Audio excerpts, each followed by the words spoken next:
अस्सलाम वालेकुम दोस्तों, कैसे हैं आप सब। उम्मीद है आप सब ठीक ठाक होंगे। आज मैं अपनी लाइफ का वो एक्सपीरियंस आपके साथ शेयर करने लगा हूं कि जिसको मैंने बड़ा ही वक्त गुजार के समझा अब जाके कि ऐसी क्या वजह बनती है कि हम लोग बचपन में बहुत खुश होते थे, खुश रहा करते थे। बेशक हमारे पास पैसे नहीं होते थे लेकिन हमें किसी किस्म की परेशानी भी नहीं होती थी। ठीक है, हम लोग अपनी मस्ती में होते थे, मौजों में होते थे। ठीक है, अब क्या हुआ कि दुनिया की सारी सहूलियात होने के बावजूद, हर एक चीज हमारे इख्तियार में होने के बावजूद भी हम लोग खुश नहीं हैं। हम लोग डिप्रेशन में जाते हैं, हम सुसाइड करते हैं, हम लोग परेशानियों में ही ज़हनी तौर पे रहते हैं। इसकी वजह यह है कि दोस्तों के हमारी जो खुशी है ना कहीं उसको नजर कर दिया है अपने माजी के लिए या फिर मुस्तकबिल के लिए। बचपन में क्या होता था कि हमारे पास कुछ भी नहीं होता था। मुझे याद है 5-10 रुपए मिलते थे और उसी में हम बड़ा खुश होते थे। ठीक है, हत्ता कि क्या 5-10 में आता है। ठीक है, लेकिन खुश होते थे, कोई परेशानी नहीं होती थी और हम लोग लम्हा मौजूद के अंदर होते थे। ठीक है, लम्हा मौजूद में होने की वजह से हमें छोटी छोटी खुशियां भी बहुत बड़ी खुशियां लगा करती थी। अब ऐसा है कि हर एक चीज होने के बावजूद हम लोग ज़हनी तौर पे लम्हा माजी के अंदर रहते हैं। माजी एक ऐसा माजी जो किसी दौर का प्रेजेंट था लेकिन वो गुजर गया है। लेकिन अब हम लम्हा बैठे तो फिजिकल लम्हा मौजूद के अंदर ही है, लेकिन हम ज़हनी तौर पे कहाँ होते हैं, हम लोग लम्हा माजी के अंदर रहते हैं।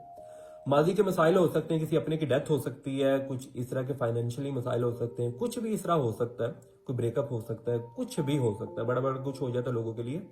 लेकिन वो गुजर जाता है, लेकिन उसके गुजरने के बावजूद भी हमारे दिमाग में जिंदा रहता है। जिसकी वजह से क्या होता है कि हम लोग उसके बारे में इतना सोचते हैं जिसकी वजह से हमें लम्हा मौजूद की प्रेजेंट में रहते हुए जितनी भी खुशियां होती हैं हम उस खुशियों को नहीं देख पाते। हमें माजी की चीजें याद आती हैं जिसकी वजह से हम डिप्रेशन में जाते हैं, सोचों में चले जाते हैं और लम्हा मौजूद की, लम्हा प्रेजेंट की सारी खुशियों को नजरअंदाज कर देते हैं। एक तो ये चीज है कि हम लोग माजी में। नंबर 2, हमारी जो खुशी खराब करने वाली चीज है वो है हमारा वो मुस्तकबिल जिसको हमने बिल्कुल भी नहीं देखा। मुस्तकबिल के ऐसे खदशे, ये ना हो जाए, वो ना हो जाए, मतलब ऐसे ऐसे खदशे कि जिसकी कोई हद नहीं है। ठीक है, कोई थोड़ी परेशानी का लगता है कि ये परेशानी आ सकती है, 80% है वो नहीं आएगी। अगर 5-10% वो इतने छोटे लेवल पे आएगी कि आपने उसके बारे में इतना बड़ा बड़ा कुछ सोचा होगा जिसकी वजह से आपका क्या होगा कि आप सोचोगे कि यार मैंने तो सोचा ये हो जाए, हो सकता है, ये भी हो सकता है, वो भी हो सकता है, लेकिन वैसा कुछ नहीं होता। लेकिन क्या होता है कि हमने इतना सोच लिया होता है उसके लिए, अपने मुस्तकबिल की उस टेंशन के लिए, कि हमने अपना प्रेजेंट खराब कर लिया होता है। ठीक है, तो अब ये चीज आती है कि क्या बचपन की खुशी वापस आ सकती है? जी बिल्कुल आ सकती है, अगर आप लम्हा हाल के अंदर अपने आप को रख लें। ठीक है, हम लोग खुशी खराब करेंगे प्रेजेंट के अंदर रहते हुए, माजी या फिर मुस्तकबिल में चले जाएं। अगर आपने खुश रहना हो दोस्तों, जो चीज मैं बड़े अरसे बाद समझाऊं वो यही है कि उस वक्त बचपन में हम लोग प्रेजेंट में थे।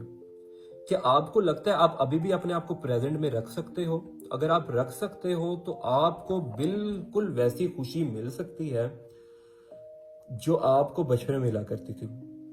तो दोस्तों अपने दिमाग को किसी तरीके से ये समझाने की कोशिश करें कि अब ना तो माजी किसी किस्म का वजूद रखता है और ना मुस्तकबिल उतनी परेशानियां लेके आएगा जो आपका दिमाग सोच रहा है। ठीक है, और जो है वो आपका लम्हा मौजूद है। ठीक है, जिस दिन आप लम्हा मौजूद में रहना शुरू कर देंगे, आप खुद ब खुद अपनी लाइफ को एक ऐसा मोड़ देंगे कि जिधर आपको छोटी छोटी खुशियां भी इतनी बड़ी लगेंगी और आप उस तरीके से एंजॉय कर सकोगे जिस तरह बचपन में किया करते थे। तो दोस्तों आज के लिए इतना ही। ऐसे ही बैठे बैठे मैंने सोचा अपनी लाइफ का वो एक्सपीरियंस शेयर करूं जिसकी वजह से मैंने बड़ा ही वक्त गुजार दिया इसको समझते समझते कि खुशी किस तरीके से दोबारा हासिल की जा सकती है। अगर आप इस चीज पे अमल करेंगे तो इंशाल्लाह ताला अल्लाह ताला आपकी लाइफ में इतनी ढेरों खुशियां लेके आएगा कि जो आपने तसव्वुर नहीं की होंगी। ठीक है, तो मुझे दीजिएगा इजाजत, इंशाल्लाह फिर आपसे किसी और वीडियो में मुलाकात होती है।